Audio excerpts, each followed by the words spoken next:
সবাই কষ্ট এড়াতে চায়, কিন্তু কেউ বলে না কষ্ট দুই রকম, একটা আজকের, আরেকটা এমন কষ্ট যেটা সারা জীবন বুকের ভেতর থাকে। তুমি এখন কোনটা বেছে নিচ্ছ? তুমি হয়তো বলছো এখন সময় না, আর একটু পরে, আরও রেডি হলে। কিন্তু সত্যিটা শোনো, এই কথাগুলো বলেই বছরের পর বছর চলে যায়। আর একদিন আয়নার সামনে দাঁড়িয়ে নিজেকে জিজ্ঞেস করো, আমি কেন শুরু করিনি? সে প্রতিদিন ভাবত, আজ না, কাল শুরু করব। আজ কাজের চাপ, কাল মন ভালো না, পরশু পরিবার, তারপর আবার নতুন অজুহাত। সে কষ্ট এড়াতে চেয়েছিল, কিন্তু ধীরে ধীরে একটা ভয়ঙ্কর কষ্ট জমা হচ্ছিল, নিজের উপর বিশ্বাস হারানোর কষ্ট। একদিন সে বুঝল, আজ যে কষ্টটা সে এড়াচ্ছে সেটাই বড় হয়ে আগামীকাল তাকে গিলে খাবে। আজ 1 ঘন্টা কষ্ট না করলে আগামীকাল 10 বছর আফসোস করবে।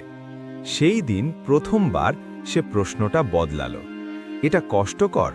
না, সে জিজ্ঞেস করল, এটা কি আমাকে বাঁচাবে? শোনো, আজ ঘাম ঝরানো কষ্ট আছে, আজ ভয় আছে, আজ ক্লান্তি আছে, কিন্তু আজ একটা জিনিস নেই, আফসোস। আজ কষ্ট করলে তুমি শক্ত হবে, আজ পালালে তুমি দুর্বল থাকবে। দুটোই কষ্ট, কিন্তু একটার শেষে গর্ব, আরেকটার শেষে শূন্যতা। তোমাকে পাহাড় ভাঙতে হবে না, আজ শুধু এটা করো। 1. 10 মিনিট কাজ শুরু করো। 2. ফোনটা দূরে রাখো। 3. নিজের সাথে একটা কথা রাখো। কারণ বড় মানুষরা আলাদা কিছু করে না, তারা শুধু প্রতিদিন আফসোসটা এড়িয়ে চলে।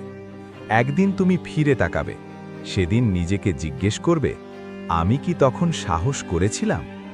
আজ যদি কষ্ট বেছে নাও, সেই দিন গর্ব পাবে। আর আজ যদি পালাও, সেই প্রশ্নটা তোমাকে ছাড়বে না। আজ কষ্ট, না হলে সারা জীবন আফসোস। আজ ঘাম ঝরাও, নইলে কাল চোখ ভিজবে। ভিডিওটি ভালো লাগলে চ্যানেলটি সাবস্ক্রাইব করে আমাদের পাশে থাকুন।